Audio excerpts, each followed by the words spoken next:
ginawa. Sarap.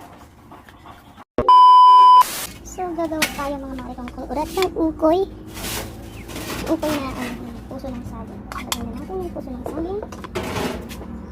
Tapos meron tayong dito, yung puros, maliliit na na hipon. Binabad ko siya sa tubig kasi meron siya mga buhangin. So, i-drain natin muna siya. So, ito na, halo na natin siya. Ayan, may konting po.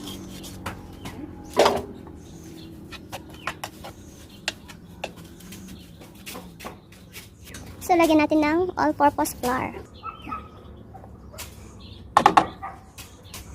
So, imekos-mekos na natin.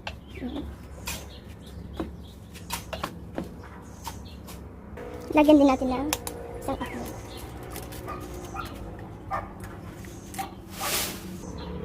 So, imekos-mekos din natin ito. Ilagay na rin natin yung bawang.